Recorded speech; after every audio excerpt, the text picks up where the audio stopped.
सी plus plus programming lecture series के lecture 3 part 1 में आज हम डिसीजन कंट्रोल इंस्ट्रक्शंस के बारे में जानेंगे कि कैसे सी प्लस प्लस प्रोग्राम्स में डिसीजन कंट्रोल इंस्ट्रक्शंस को हम यूज़ कर सकते हैं. Basically, the decision control instruction in C++ programming are of 3 different types. Number 1 if, number 2 is if else, and number 3 is conditional operator. Conditional operator के बारे में हम प्रीवियस लेक्चर में जान चुके हैं. आज हम यहाँ पर डिस्कस करेंगे इफ़ और इफ़ एल्स के बारे में. यहाँ पर सिंटैक्स दिया हुआ है कि इफ़ देन पैरेंथेसिस के बीच में टेस्ट एक्सप्रेशन या जो भी कंडीशन है यहाँ पर हम एज़ पर आवर नीड लिखना चाहते हैं वो लिख सकते हैं. और अगर ये टेस्ट एक्सप्रेशन हमारा ट्रू होता है तो जो फॉलोइंग स्टेटमेंट है वो एग्जीक्यूट होगा, या अगर ब्लॉक में स्टेटमेंट्स लिखे हुए हैं वो उनका एग्जीक्यूशन होगा. नेक्स्ट इफ़ एल्स का सिंटैक्स है इफ़ पैरेंथेसिस के बीच में टेस्ट एक्सप्रेशन देन स्टेटमेंट, और एल्स के बाद अगर हमारा टेस्ट एक्सप्रेशन फॉल्स होता है तो एल्स के बाद जो भी फॉलोइंग स्टेटमेंट है उसका एग्जीक्यूशन होगा. ये डिफरेंट तरीके से कैसे हम अप्लाई कर सकते हैं ये यहाँ पर इफ़ एल्स को बताया गया है. यहाँ पर अब हम समझ लेते हैं कि कैसे हम अपने प्रोग्राम्स में इफ़ एल्स को यूज़ करेंगे. हमारा सिंटैक्स है इफ़, उसके बाद पैरेंथेसिस के बीच में हमें कंडीशन देनी है जो भी हम टेस्ट करना चाहते हैं, और उसके बाद हमें यहाँ पर स्टेटमेंट लिखना है.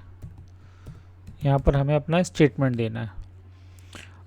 दूसरा सिंटैक्स हमारा था कि यहाँ पर इफ़, उसके बाद कंडीशन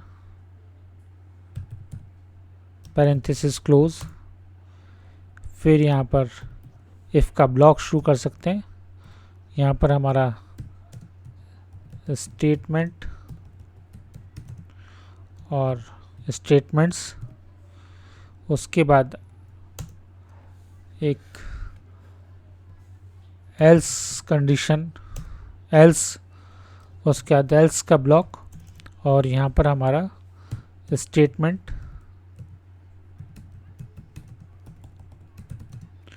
या ग्रुप ऑफ स्टेटमेंट्स जो भी हमारे प्रोग्राम की नीड है उसके अकॉर्डिंग. एक एग्जांपल से समझते हैं कि कैसे हम इसको, मान लीजिए हमने एक इंटीजर वेरिएबल लिया a, उसको एक वैल्यू असाइन कर दी 2.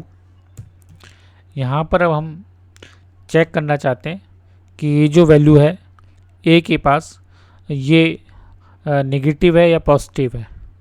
अगर ये नंबर हमारा 0 से बड़ा होगा तो ये a के पास जो वैल्यू है वो पॉजिटिव होगी, और अगर ये हमारा 0 से छोटा होगा तो हमारा नंबर नेगेटिव होगा. तो यहाँ पर हम लिख लेते हैं इफ़ a इज़, हमारी कंडीशन टेस्ट कर रहे हैं, a इज़ ग्रेटर देन 0, तो a इज़ पॉजिटिव,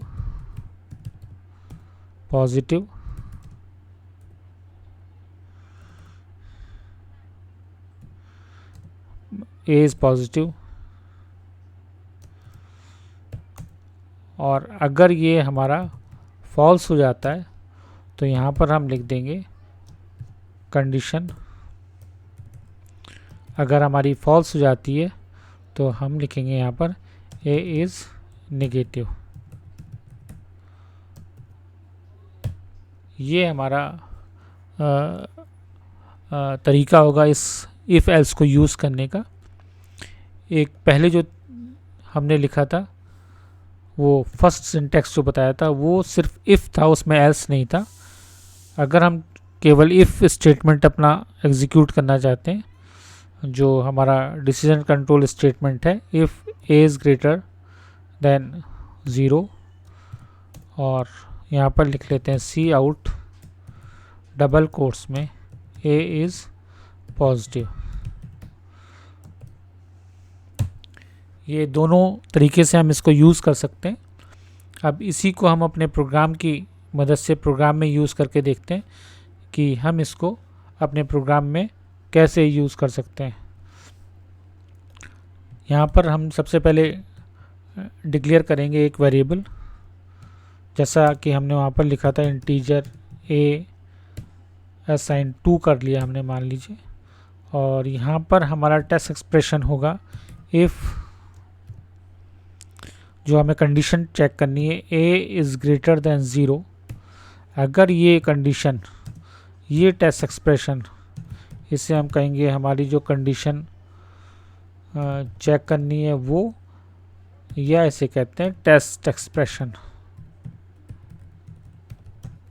ये कंडीशन जो पैरेंथेसिस के बीच में हमें दी हुई है, अगर ये हमारी ट्रू होती है तो जो भी फॉलोइंग स्टेटमेंट होगा उसका एग्जीक्यूशन होगा। और फॉलोइंग स्टेटमेंट हम लिख रहे हैं a is positive,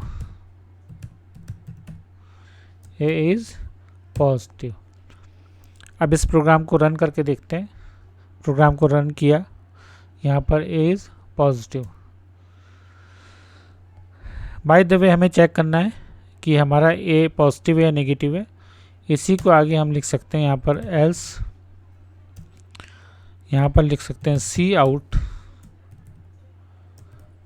a is negative. ये हमारा दूसरा ब्लॉक स्टेटमेंट होगा। अगर हमारी a की वैल्यू 2 है और फिर हम प्रोग्राम को रन करते हैं अपने, तो हमारा लिखा आ रहा है a इज़ पॉजिटिव।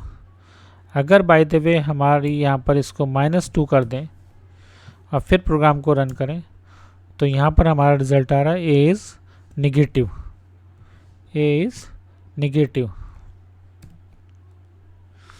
तो एक तरीका जो हमारा डिसीजन कंट्रोल इंस्ट्रक्शंस को यूज़ करने का है ये था। दूसरा ये है कि अगर हमें मान लीजिए यहाँ पर 2 कंडीशन दी गई है, यहाँ पर हमने एंड लगा कर लिख दिया है a इज़ ग्रेटर देन या लेस देन 10 लिख लीजिए, और फिर अपनी इसको एग्जीक्यूट करिए, a इज़ नेगेटिव आ रहा है। और अगर हम इसको प्लस कर दें और रन करें और दोनों कंडीशन अगर हमारी सेटिस्फाई हो रही हैं, तो लिखा हुआ रहा है a इज़ पॉजिटिव। और अगर इसमें से एक भी कंडीशन हमारी सेटिस्फाई नहीं होती है, मान लीजिए हम इसको 12 कर देते हैं, फिर प्रोग्राम को रन किया, अब चेक करा तो आपका आंसर गलत आ रहा है, क्योंकि आपकी दूसरी कंडीशन जो है यहाँ पर फॉल्स हो गई है। तो इस तरीके से भी आप लिख सकते हैं। और दूसरा एक चीज़ देखिए, यहाँ पर अगर आप इसको चेंज कर सकते हैं, यहाँ पर लिख सकते हैं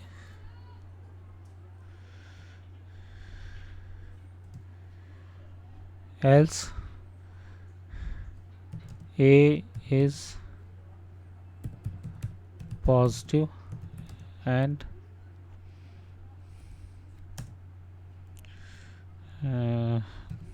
greater than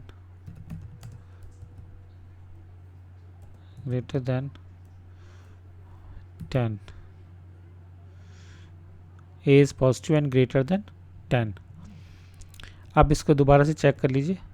अगर यहाँ पर आपने कंडीशन दी है a 0 से बड़ा होना चाहिए और साथ ही a 10 से छोटा होना चाहिए, तो आपकी पहली वैल्यू आ जाएगी a is positive and smaller